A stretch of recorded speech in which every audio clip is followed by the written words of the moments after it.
ও আমার মা এবং বোনেরা, আমি আপনাদের উদ্দেশ্য করে বলতেছি যে জাহান্নামের আগুনে জনাবে মুহাম্মদুর রাসূলুল্লাহ সাল্লাল্লাহু আলাইহি ওয়াসাল্লাম একদিন এক কবরের পাশ দিয়ে যাইতেছিলেন। যাবার পরে দেখতেছে ওই গোরস্থানের ভিতরে এক কবরে আযাব হইতেছে। জনাবে মুহাম্মদুর রাসূলুল্লাহ সাল্লাল্লাহু আলাইহি ওয়াসাল্লাম বলতেছেন যে মা বোনদের বেশি বেশি করে দোয়া করতে। ও মা বোনেরা, সমস্ত প্রশংসা মহান রব্বুল আলামিনের দরবারে, যে মহান মালিক আমাদেরকে এই পবিত্র জান্নাতের বাগানে আসার বসার তৌফিক দান করছেন। এই জন্য শুকরিয়া দান জ্ঞাপন আদায় করে বলি আলহামদুলিল্লাহ।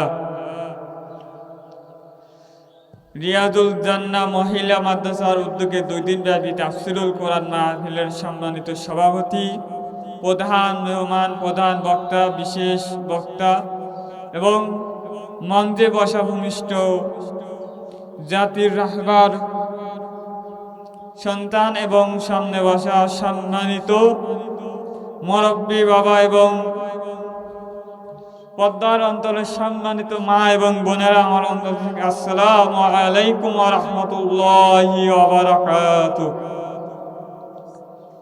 আলহামদুলিল্লাহ, যদি সময় সংক্ষিপ্তর কারণে আপনাদের সামনে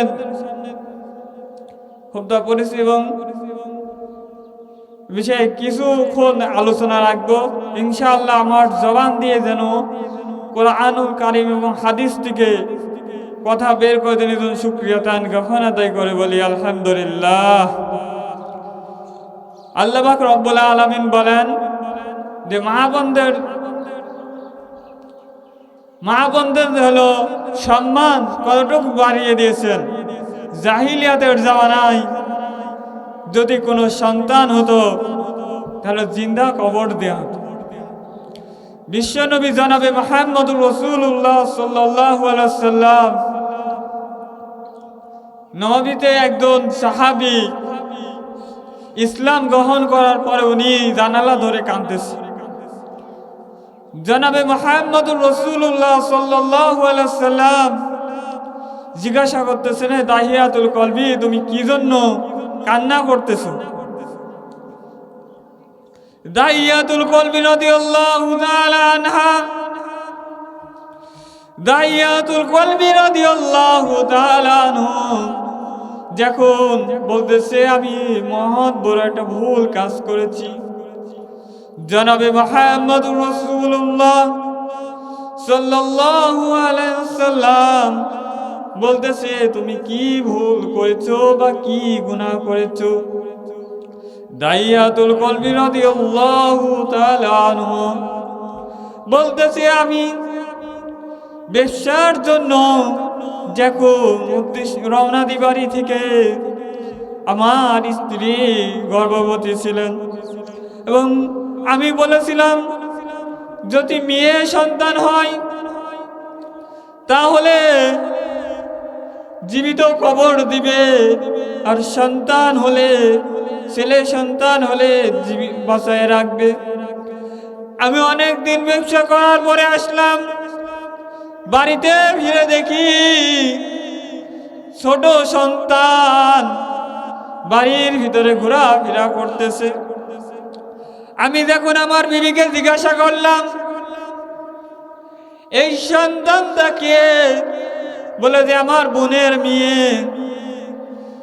এক পর্যায়ে দাহিয়াতুল কলবি রাদিয়াল্লাহু তাআলা আনহু উনি জানতে পারলেন যে এটা আমার মেয়ে। দাহিয়াতুল কলবি রাদিয়াল্লাহু তাআলা আনহু যখন একদিন বললেন, ও আমার বিবি, আমার মেয়েকে সাজায় দাও, বেড়াতে নিয়ে যাব। দাহিয়াতুল কলবি রাদিয়াল্লাহু তাআলা আনহু তার মেয়েকে সাজায়ে নানির বাড়ির উদ্দেশ্যে নিয়ে যাইতে লাগলেন।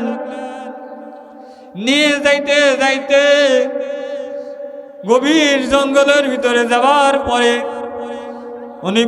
মেয়ে বলতেছে, আব্বু তুমি আমাকে এদিক কই নিয়ে যাও? বলতেছে যে তোমার নানি বাড়ি যাইতেছি। ছোট সন্তান বলতেছে, না, নানির বাড়ির রাস্তা তো এদিকে না, আমি কয়েকবার গিয়েছি নানির বাড়িতে, আমি তো এদিক দিয়ে যাই নাই। তারপরে দাইয়াতুল কলবি রাদিয়াল্লাহু তাআলা আনহু বলতেছে, না, এই পথ দিয়েও যাওয়া যায়।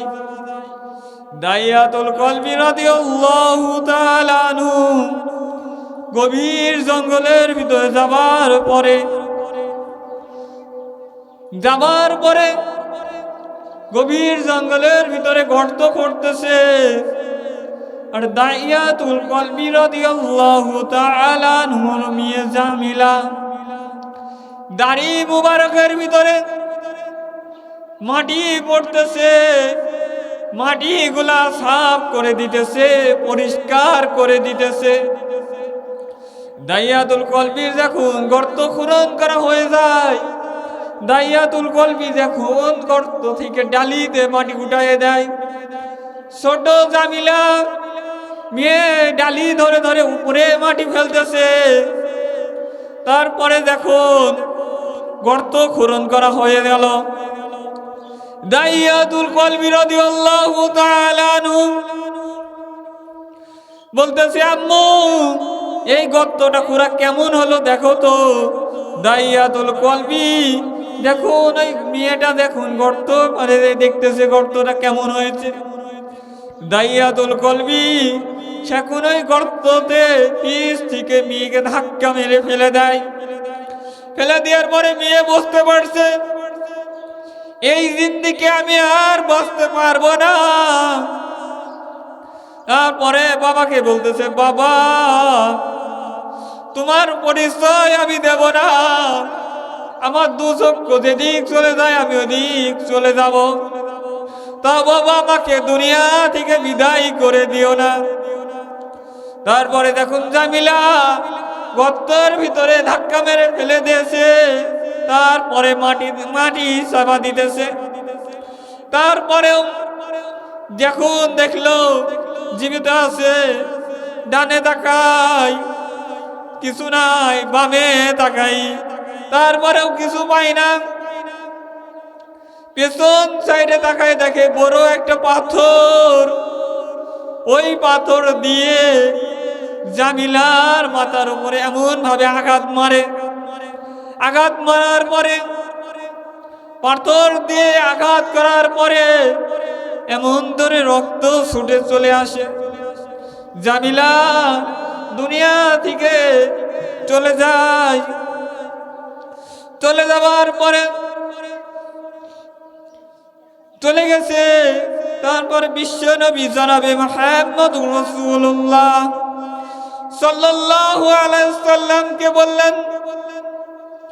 বলার পরে বলতেছে, তুমি তো ইসলাম গ্রহণ করেছো এবং তুমি তওবা করো। বলে, না, আমার ওই কান্নাটা এখন পর্যন্ত ভাসে। ও আমার পদ্মার অন্তরের মা এবং বোনেরা, দেখেন আপনাদেরকে জাহিলিয়াতের জামানায় আপনাদের কোনো সম্মান দেওয়া হয় নাই, সম্মান পান নাই।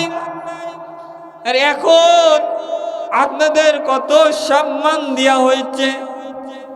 তো সম্মান আমি এই দিকে আপনাদেরকে উদ্দেশ্য করে বলতেছি, আমার মা এবং বোনেরা, আপনাদের যে সম্মানের দিক থেকে দেখা যায় বাস্তব জামানার ঘটনা। আপনারা মেয়ে সন্তান, আপনাদেরকে ঘরের ভিতরে পর্দার সহিত থাকার কথা বলা হয়েছে। পর্দার সহিত থাকার কথা বলা হয়েছে। আপনারা পর্দাবিহীন ঘোরাফেরা করতেছেন এবং জাহিলা আপনারা পর্দা তো রাখছেনই না, পর্দাই তো থাকেন না। এবং তারপরেও দেখা যায় যে স্বামীর সাথে অনেক সময় খারাপ ব্যবহার করেন। ও আমার মা এবং বোনেরা, আমি আপনাদের উদ্দেশ্য করে বলতেছি যে জাহান্নামের আগুনে জনাবে মুহাম্মদ রাসূলুল্লাহ সাল্লাল্লাহু আলাইহি ওয়াসাল্লাম একদিন এক কবরের পাশ দিয়ে যাইতেছিলেন। যাবার পরে দেখতেছে ওই গোরস্থানের ভিতরে এক কবরে আযাব হইতেছে। জনাবে মুহাম্মদ রাসূলুল্লাহ সাল্লাল্লাহু আলাইহি ওয়াসাল্লাম বলতেছেন যে মা বোনদের বেশি বেশি করে দোয়া করতে। ও মা বোনেরা, আল্লাহ পাক রব্বুল আলামিন দুটা নামক প্রজেক্ট তৈরি করেছে। প্রথম নাম্বার প্রজেক্ট হলো জান্নাত, দ্বিতীয় নাম্বার প্রজেক্ট হলো জাহান্নাম। জনাবে মুহাম্মদ রাসূলুল্লাহ সাল্লাল্লাহু আলাইহি ওয়াসাল্লামকে দেখুন আল্লাহ পাক রব্বুল আলামিন তার আরশ মহল্লাতে নিয়ে গেলেন। নিয়ে যাবার পরে জিবরাইল আলাইহিস সালামকে দিয়ে যখন জান্নাতের ভিতরে ওনাকে ঘোরালেন, জান্নাতের ভিতরে নিয়ে যাওয়ার পরে জনাবে মুহাম্মদ রাসূলুল্লাহ সাল্লাল্লাহু আলাইহি ওয়াসাল্লাম দেখে খুশি হয়ে গেলেন, খুশিতে আত্মহারা হলেন। জান্নাত পুরাটা ঘোরানোর পরে জিবরাইল আলাইহিস সালাম বলতেছেন, ও আল্লাহর বন্ধু, আল্লাহর রাসূল, চলেন একটা প্রজেক্ট দ্বিতীয় নাম্বার প্রজেক্টের ভিতরে আপনাকে নিয়ে যাই। দ্বিতীয় নাম্বার প্রজেক্টের ভিতর নিয়ে যাওয়ার পরে দ্বিতীয় নাম্বার ঘরের ভিতরে নিয়ে যাওয়ার পরে দেখতেছে জাহান্নামের ভিতরে যে বড় আগুনের কুয়া, তার ভিতরে হলো বড় বড় আগুনের পাত্র দিয়ে মারছে। তারপরেও দেখা গেল যে যে জিহ্বা, এ জিহ্বা দিয়ে মাছ ধরার মতো করে ঝুলায় রাখছে। ও মুসলমান মা এবং বোনেরা, যে আপনারা অনেক মা এবং অনেক বোনেরা আছে স্বামী বাদ দিয়েও অন্য পর পুরুষের সাথে কথা বলেন। দেখেন, কথা বলার কারণে জাহান্নামের আগুনের ভিতরে জিহ্বা দ্বারা মাছ ধরার মতো করে ঝুলায় রাখছে। ও আমার মা এবং বোনেরা, ঝুলায় রাখছে জাহান্নামের ভিতরে। দেখে জনাবে মুহাম্মদ রাসূলুল্লাহ সাল্লাল্লাহু আলাইহি ওয়াসাল্লাম নে বড় কষ্ট যে জাহান্নামে যাইবে। ও মা এবং বোনেরা, এজন্য আমি আপনাদের উদ্দেশ্য বলতেছি, আপনারা এমন কাজ করেন না যে জাহান্নামের ভিতরে যাইতে হয়। এবং মা এবং বোনেরা, আপনাদের সহজেই জান্নাতে যাইতে পারবেন। আপনাদের চারটি কাজ করলে আপনারা জান্নাতে চলে যাইতে পারবেন। এবং মা এবং বোনেরা, আপনারা 5 ওয়াক্ত নামাজ পড়তে হবে।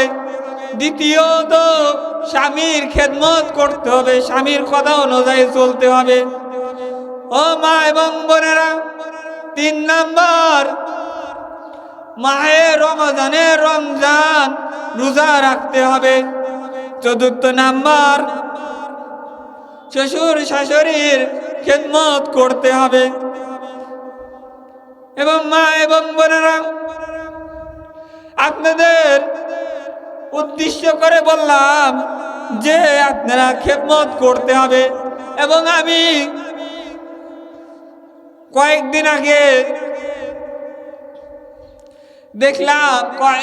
আগে দেখলাম যে একজন বিবি শাশুড়ি অসুস্থ আছে এবং বিবি অসুস্থ শাশুড়িকে দিয়ে কাজ কাম করাইতেছে।